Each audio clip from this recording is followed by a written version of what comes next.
The views and opinions expressed by the host and guests are solely their own and do not necessarily reflect the views, policies, or positions of this television station, its management, or its affiliated network.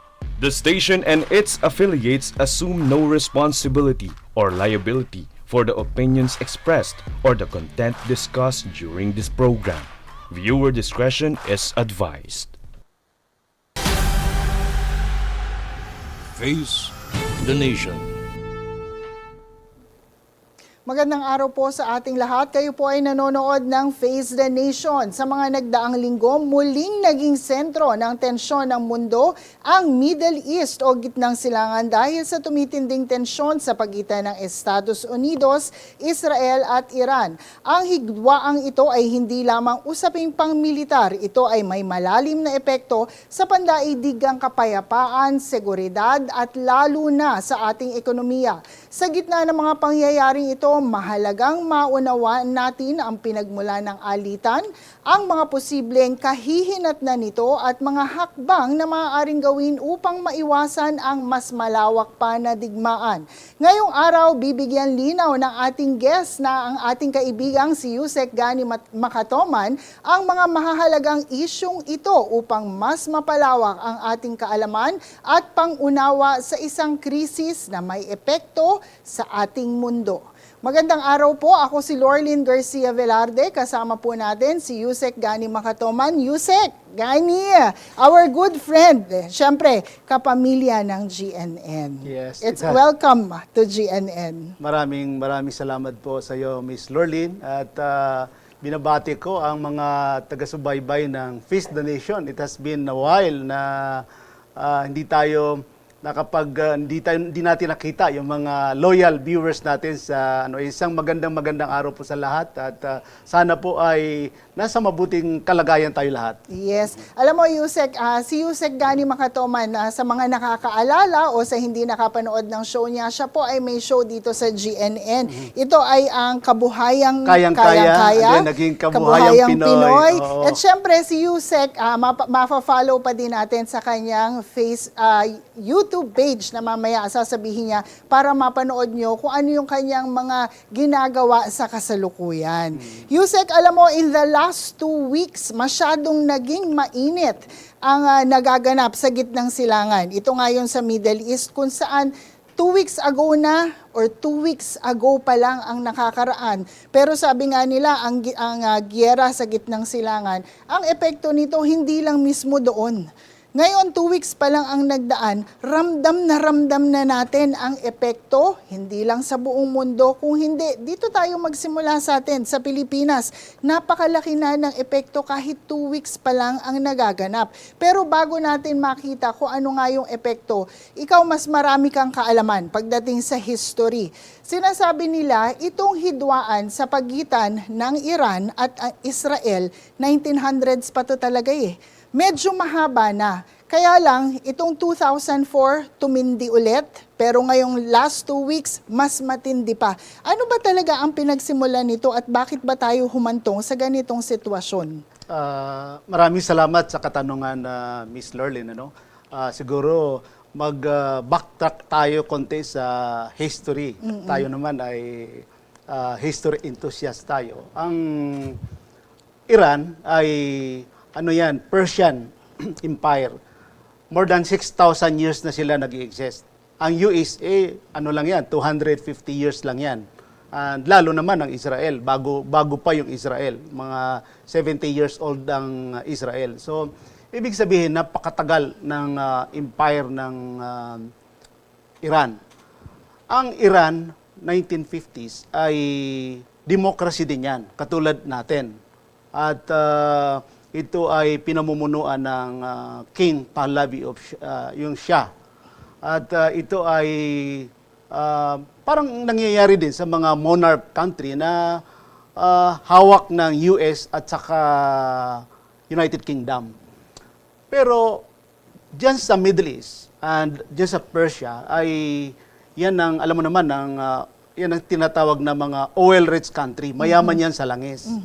Siguro medyo may hindi masaya yung mga Iranian at that time kasi mahirap sila na bansa. Kumpara mo sa mga oil-rich country, Saudi Arabia, United Arab Emirates, Bahrain, Dubai, Oman.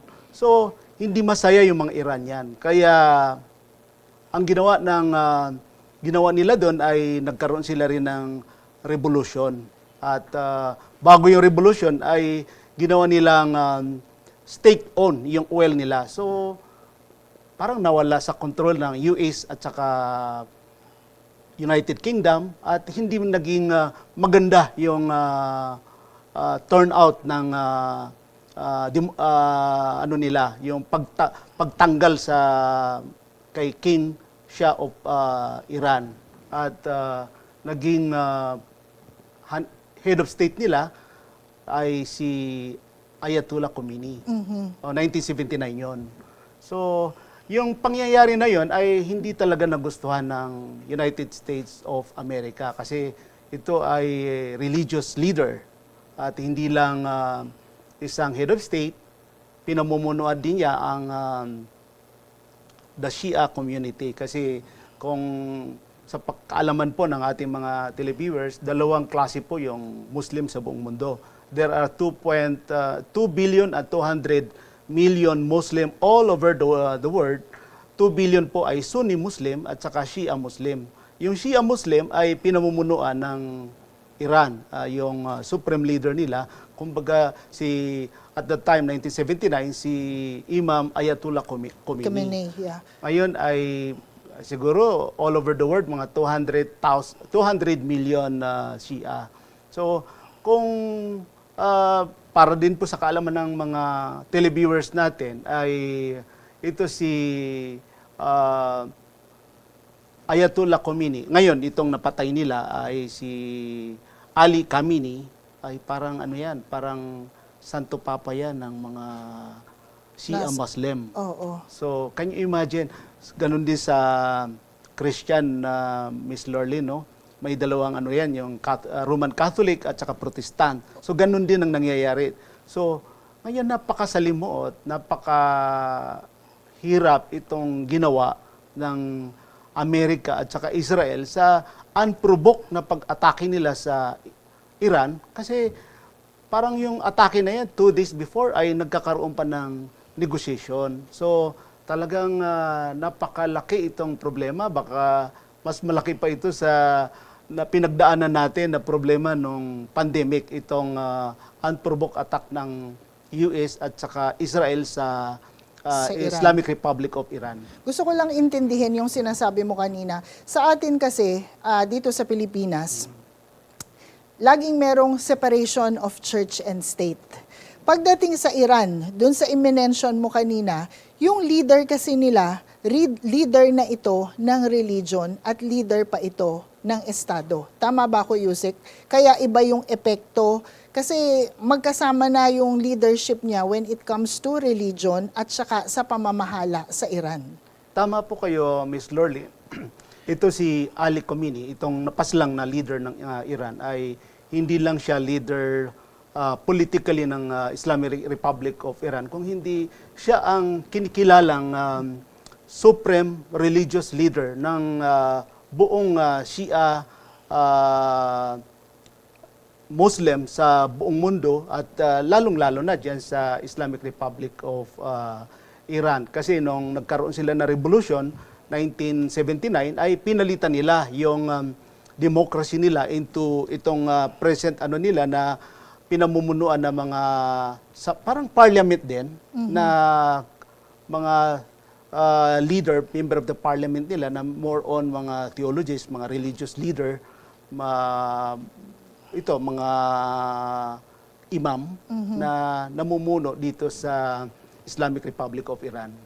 Kaya ganyan na lang din talaga yung galit. At pag tiningnan kasi natin yung mga videos na nakikita natin online sa reaksyon ng mga nasa Iran, meron syempre hindi naman nawawalan yan eh. Laging merong in support, merong hindi nakasuporta. Pero ang nangyayari nga dyan is nakikita talaga natin na sila talagang gagawa ng paraan para hindi mo naman sasabihin na makaganti talaga kung hindi para protektahan yung Iran sa nangyayari na pag-atake ng Israel at ng United States. Kasi nga, syempre, napatay yung kanilang supreme leader na si Ayatollah Khamenei, na sinasabi nga, alam mo, hindi daw siya basta-basta lumalabas kasi itong yung supreme leader nila, lagi ang pagkakaintindi ko sa mga balita, lagi siyang underground kasi for security reasons. Pero sabi nila parang napakalakas talaga ng intelligence ng araw na yon ng Estados Unidos. Yun yung iilan sa mga pagkakataon na nandun siya sa taas, nagbre-breakfast siya, nagkaroon ng strike, kaya talagang kitang-kita at yun na nga ang lumabas na resulta, napatay siya. Oo.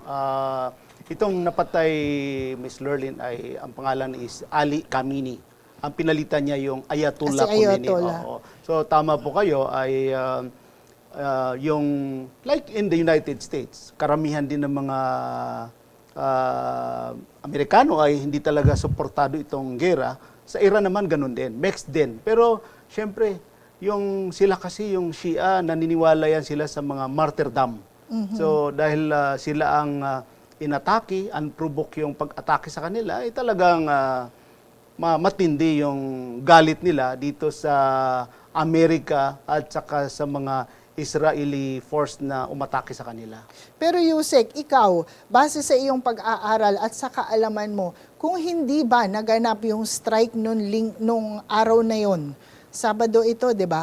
Kung hindi yan naganap, sa palagay mo, marireach na ba talaga nila yung point na magkakaroon na sila ng pag-uusap para huminto na yung giyera sa pagitan ng Israel at Iran? Kasi naging mas matindi sa loob ng, tuloy-tuloy yan, ilang taon na yan. Pero in the last 2 years, matindi pa rin lalo yung nangyayari. Pero syempre, ang iniisip nila, para matigil na to, nagkaroon na nga ng strike nung February 28 na yon. So, sa tingin mo ba, kung sinasabi mo nga na at least 2 days before, merong pag-uusap na possibly could reach na magkaroon na ng peace sa pagitan ng dalawa, magtutuloy-tuloy kaya yon? Sa tingin ko naman dahil no less than yung Atomic Research International Center ang naglabas na wala talagang dinidevelop yung Iran government na nuclear power. Ang sinasabi naman nila dyan ay, ang dinidevelop nila dyan ay nuclear research about sa kanilang energy at saka technology.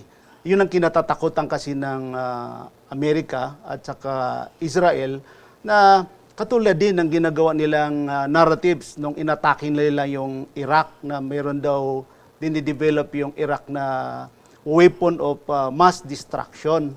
Ganun din ang ginawa nila sa Afghanistan, sa Libya, Syria. So, sa tingin ko naman kung talagang napag-usapan nito na maayos ay hindi aabot sa ganito. Pero base rin sa mga nababasa ko, Miss Lurlin, ay itong pag-atake rin na ito ay may kinalaman din ito doon sa scandal sa US about the Epstein file. Oo, na para hindi para mailihis ang focus sa files. Isa yan. Oo. So, of course, nandyan din yung petrodollar economy about dito sa langis. So, ano na yan sanga-sanga na yan yung naging problema kaya lalong lumala na nangyari itong pag-atake sa Iran. Yes, pero ang nagiging problema natin ngayon, sabi nga ng lahat, syempre, maski doon sa nangyayari na tayo ay nakakaramdam na ng epekto nitong kaguluhan sa gitnang silangan. Ang nangyayari kasi dito, hindi lang limitado sa Israel ang galawan o sa Estados Unidos o sa Iran kasi syempre itong si Iran nagka-counter-attack at nung pagkatapos ilang araw matapos noon, nag-uumpisa na itong si Iran dun sa mga bansa na merong American base. So, yun yung tina-target nila. So, ang nangyayari naman din ngayon, ang Estados Unidos, sinasabi din nila doon sa iba pang mga lugar na maaaring makatulong sa kanila, gaya na lang kung dadaan nga tayo doon sa street para maiidaan ang Estados Unidos, hinihinga na din nila ng tulong ang ibang bansa para maproteksyonan yung dadaan na galing sa Estados Unidos, di ba? So, nagkakaroon na ng involvement ang buong mundo. Pero ang pinag-uusapan pag-uusapan natin dito, sabi mo nga kanina, oil-rich country. Kaya napakalaki ng epekto kasi hindi lamang mismong yung bansa na yon, kung hindi, yung bahagi na talaga ng Middle East na malaki ang epekto pagdating sa oil dahil ito ang nagsusupply sa buong mundo. 2 weeks pa lang ang lumipas. Iisipin natin, napakabilis, hindi natin nakikita, pero apektado ang ating mga OFW. Apektado ang mismong Pilipinas, ramdam na natin, tumaas na ang presyo ng bilihin, tumaas ang presyo ng bigas. 2 weeks pa lang ang nakakalipas. So pag-uusapan po natin yan at kung ano nga ba ang mga posible pang mangyari. 2 linggo pa lang ang nakalilipas simula nang nagkaroon ng matinding giyera sa pagitan sa Middle East. At aalamin natin kung ano pa ang posibleng maganap at epekto nito hindi lamang sa ibang bansa, partikular na dito sa ating bansa sa pagbabalik po ng Face the Nation. Face the Nation.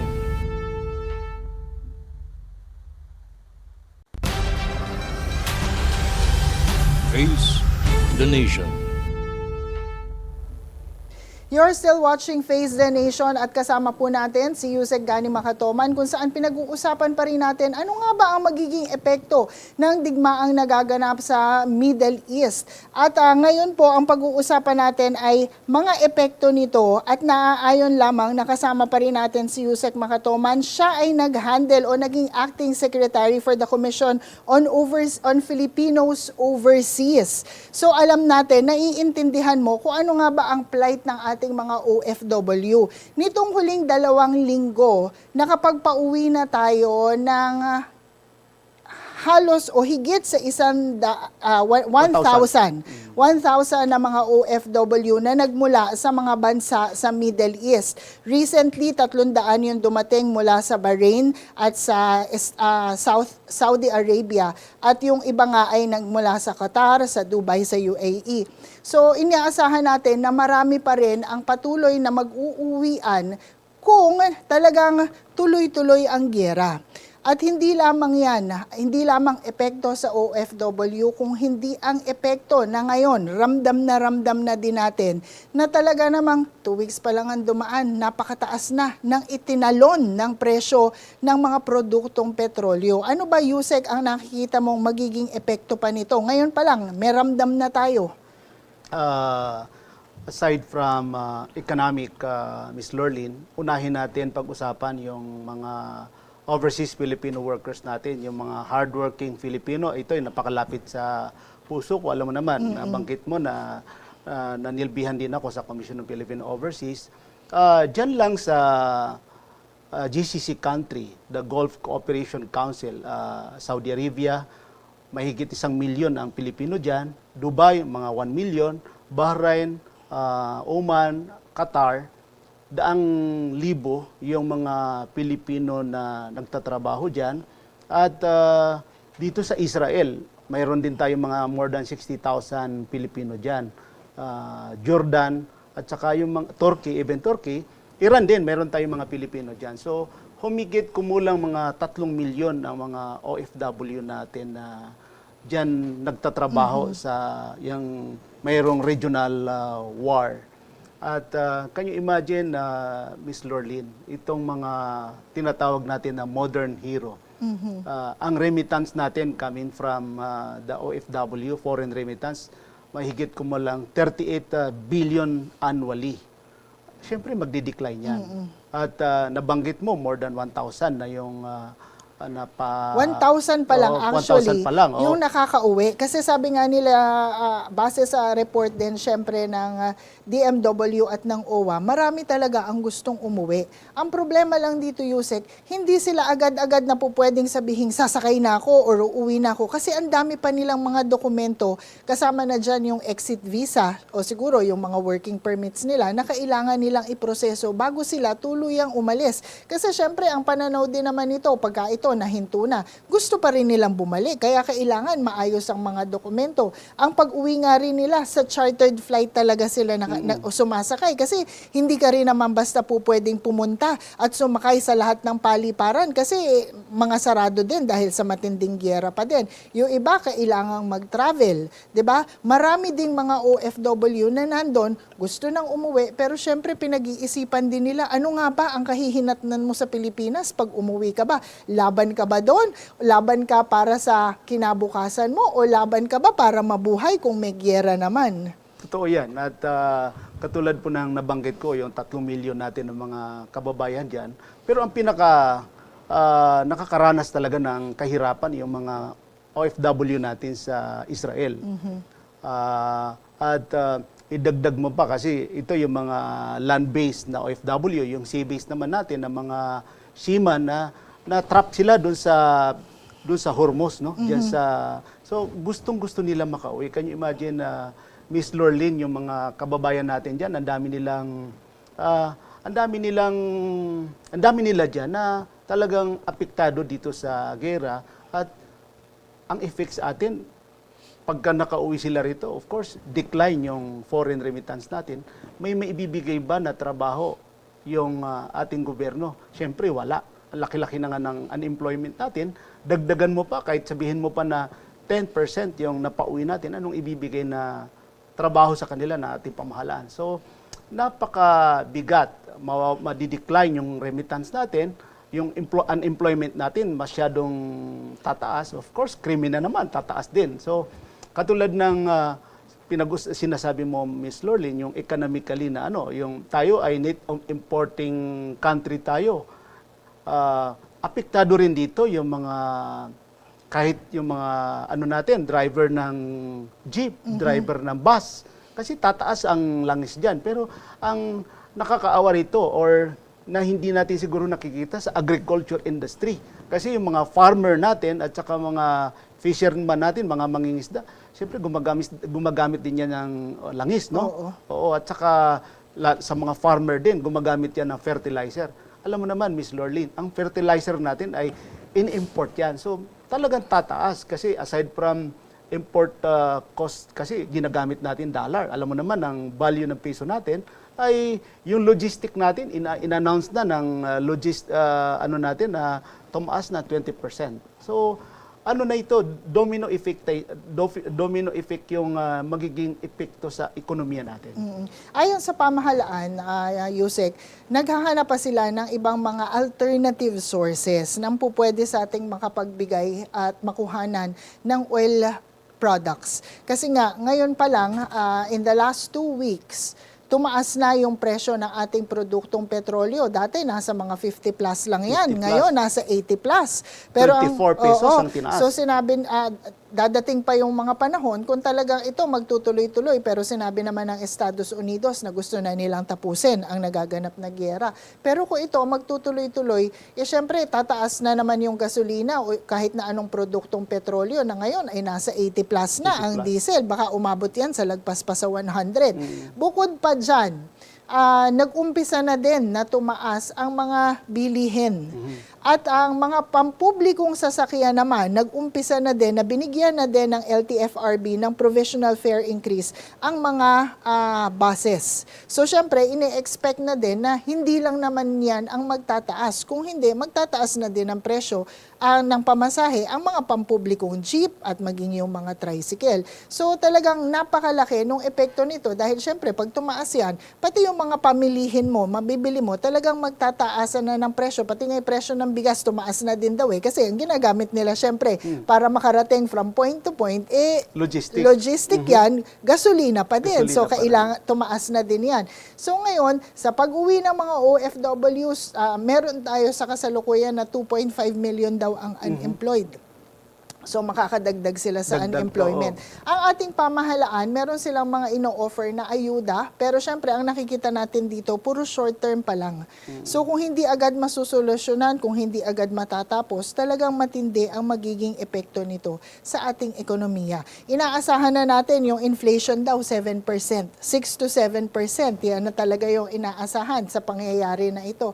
So saan tayo patungo kung hindi pa talaga kung hindi mahihinto agad-agad ang giyera sa Middle East. Medyo malayo sa atin, di ba? Pero epekto, ramdam mo agad. Totoo yan, Miss Lorlyn, malayo tayo, pero yung epekto kasi sa atin ay we're a third world country. Talagang aside from tayo ay net importing country tayo, umaasa rin tayo yung 20% ng gross domestic product natin ay umaasa tayo sa mga foreign remittance ng ating mga hardworking overseas Filipino workers na nagtatrabaho sa mga iba't ibang bansa, no? So, napakalaki yung magiging epekto sa ating ekonomiya, kabuhayan natin dahil kasi sinasabi rin ng Department of Energy, maglalast lang yung reserve natin ng langis ng mga 60 days. Oo. So hanggang April na lang talaga yung Oo. tinitingnan natin. So tayo napakahirap dahil yung Hormuz isinara ng Iran. At sabi nila, ang pwede lang dumaan doon ay yung kakampi nila. Ibig sabihin, lahat ng kakampi ng US, Israel, bawal doon. So kasama na rin tayo doon kasi allied tayo sa US. So medyo malaking problema at siguro yung geopolitics, lalo na yung mga 9 EDCA sites natin ng US ay nasa Pilipinas. So alam mo, isa ito sa mga tinitingnan natin sa geopolitics na maaring maka-apekto sa sigalot na ito. Pero ako nakikita ko talaga, Miss Lorlyn, yung itong pagtaas din ng presyo ng mga basic commodity natin, lahat ngayon ay tumaas. At yung tayo rin ay may mga produkto rin tayo na ini-export. So, can you imagine, lahat yan ay kahit yung sa mga mga power plant natin ay electricity natin ay tataas yan kasi gumagamit din yan ng fuel. So, domino effect yan na talagang maapektuhan yung common tao. At siguro tayo naman ay dapat magtipid kung may titipirin. At kanina nasabi mo may mga intervention ng ating pamahalaan, yung excise tax din, ano? Yung excise tax at saka syempre, yung mga tax na po pwedeng makapagpababa sa pasanin ng mga binabayaran ng mga Pilipino. Oo, maliit lang yon, pero malaki ang epekto rin sa natin. Kasi do not forget, Ms. Lorlyn, mayroon tayong utang na 18 trillion. Yung 18 trillion yan, foreign debt yan at saka domestic. Binabayaran natin yan into dollar din dahil utang natin yan sa labas at yung domestic natin. So, can you imagine, principal plus interest, nagbabayad tayo na more than 1 trillion a year. So, siyempre, babayaran natin yan into dollars. So, ngayon, ang peso natin ngayon ay nadidevalue na rin. So, medyo, sabi ko nga, mas mahirap itong pinagdadaanan natin sa Pilipinas. Oo, kasi syempre, yun na nga, pati kuryente natin. Tataas. Tataas yan. Yung per kilowatt hour natin ay, sabi nga ng ay tataas yan.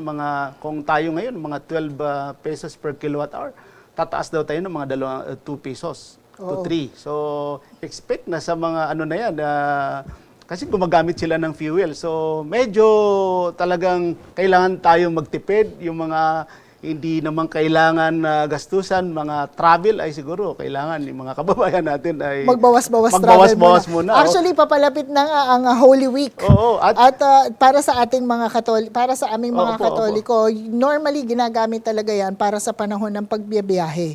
So, since mahal ang produktong petrolyo at yan ay magaganap na in 2 weeks time naman, baka mas kokonti ang mga tao na magbiyahe ngayon at umuwi sa kanilang mga probinsya. At syempre pa Yusek, yun na nga, nagtitipid tayo sa produktong petrolyo. Kaya, yun na nga, naghahanap din naman ng paraan kung paano nga ba makakatipid lalo-lalo na yung mga ordinaryong manggagawa na iniisip ng pamahalaan, kaya sila nagpa-implement na din ng 4-day work week. Kahit paano ito makakabawas sa pagkonsumo ng mga produktong petrolyo para dun sa mga manggagawa, mas makakatipid din sila kung hindi sila magpupunta sa iba't ibang lugar.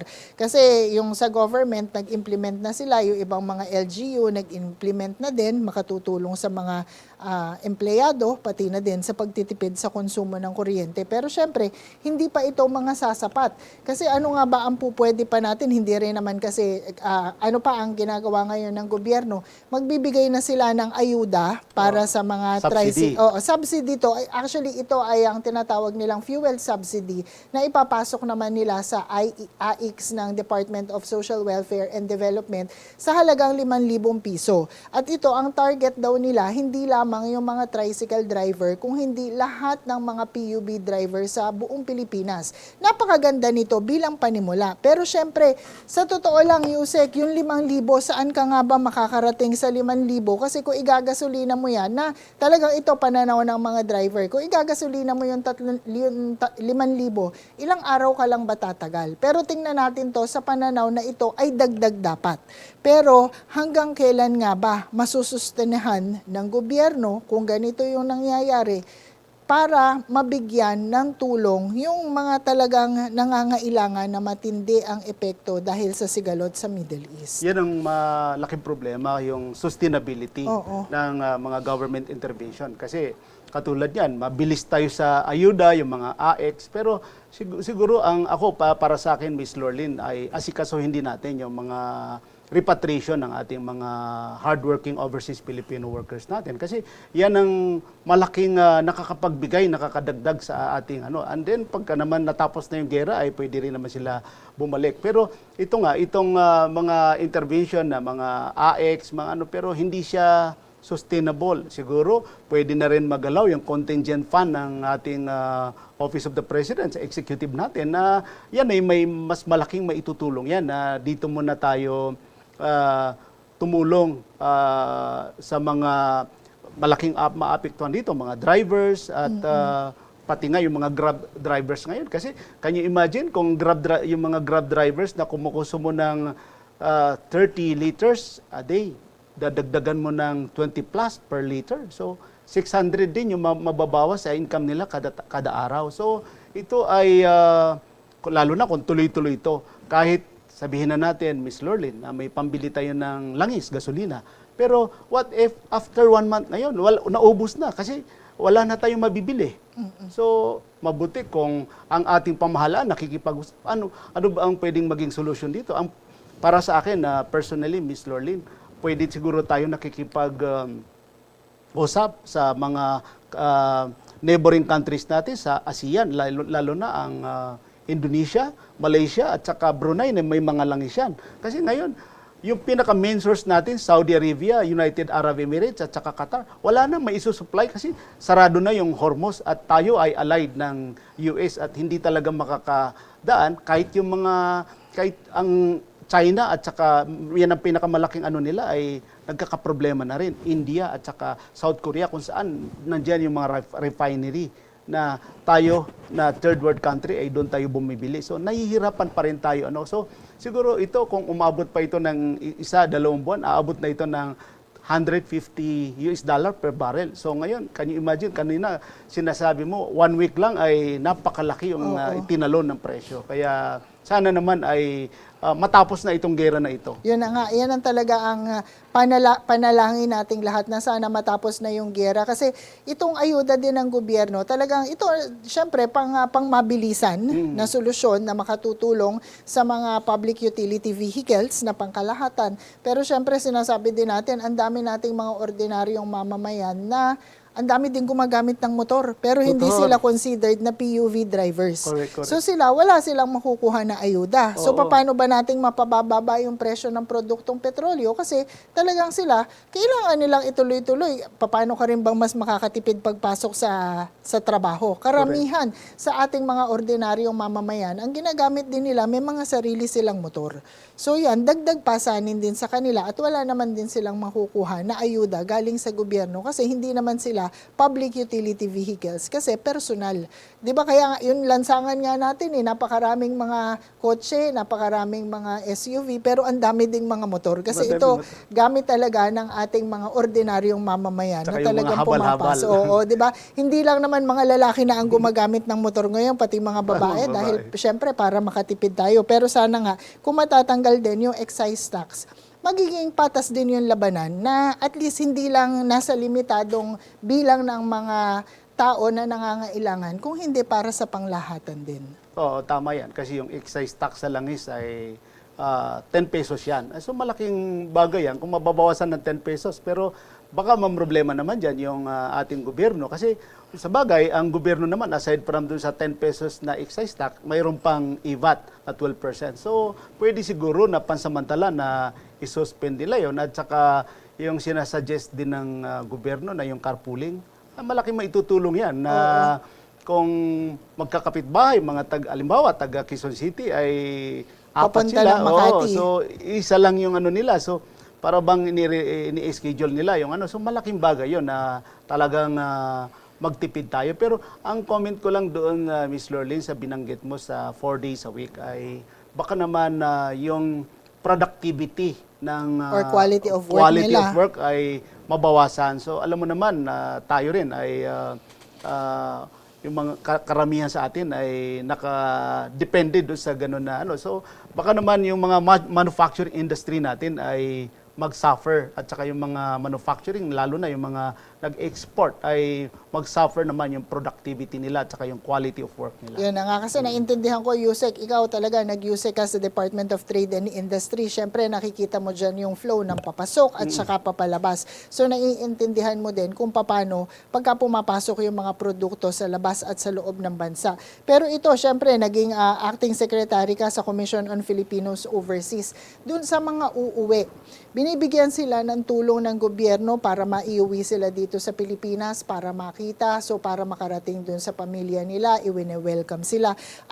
Ikaw, maging personal na sagot o base sa iyo sa experience mo, ano ba ang pupwede nating short possible assistance na dapat ibigay ng gobyerno sa kanila para syempre pagdating dito sa Pilipinas, ano nga ba ang gagawin nila? Alam mo, ang daming mga overseas Filipino workers na uuwi sila dito kahit sabihin mo nakapagtrabaho sila doon, hindi lahat may sapat na ipon.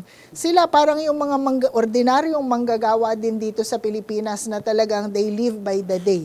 Kung ano yung kikitain mo by the middle of this year or by the middle of this month or by the end of this month, alam mong sumasapat. Ganon din yung mga OFW natin sa ibang bansa, 'di ba? So talagang kailangan talaga makita din natin ano ba yung pupwede nating itulong sa kanila. Oo, at ang gobyerno naman natin siguro lalong-lalo na yung DSWD na may mga livelihood program yan sa mga OFW, yung mga repatriated na OFW at maraming government agency na may mga programa sila doon sa mga umuuwi na So siguro yung mga assistance nila na pwedeng livelihood program, magtayo ng maliit na pagkakakitaan, pero katulad ng pinag-usapan natin na Miss Lorlene, yung sustainability ay hindi naman ganon karaming pera ang ating gobyerno na para ibigay sa kanila. At ngayon hindi ko alam kung handa ang ating gobyerno kung ano ba talaga ang pwede natin maibigay rin na trabaho sa mga magiging repatriate na mga So talagang mahirap ito na problema, kaya ang pinaka-solution talaga rito ay manalangin tayo na magkaroon ng peace, matigil yung gera. Pero ang ginagawa naman ng Iran ay, alam mo yung Samson theory, na pag ako'y babagsak, dapat bumagsak tayo lahat. Kaya tama yung kanina sinasabi mo, hindi lang yung Israel ang inaatake nila kasi malayo sa kanilang US. So lahat ng mga American base sa neighboring Middle East country ay talagang tinitira nila. At syempre, dyan sa mga American business, may mga kababayan din tayo dyan, ng mga nagtatrabaho. Kaya talagang napakahirap yung sitwasyon natin, lalong-lalo na sa mga kababayan natin ng mga Pilipino. Oo. At syempre, inaasahan din natin, minention mo kanina yung mga EDGA sites natin. Sana hindi ito magamit para hindi rin naman tayo directly maging kabahagi pa.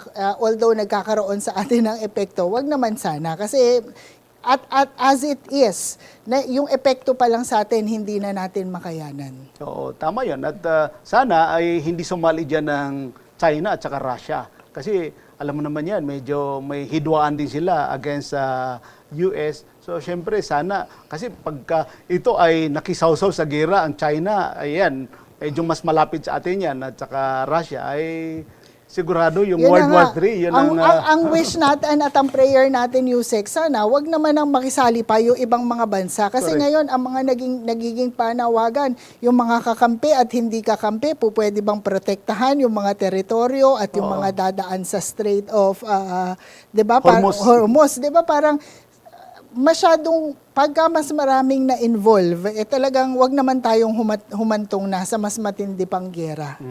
Kasi sabi mo nga, third world country tayo, hindi tayo directly involved sa gera, pero ang epekto nasa atin.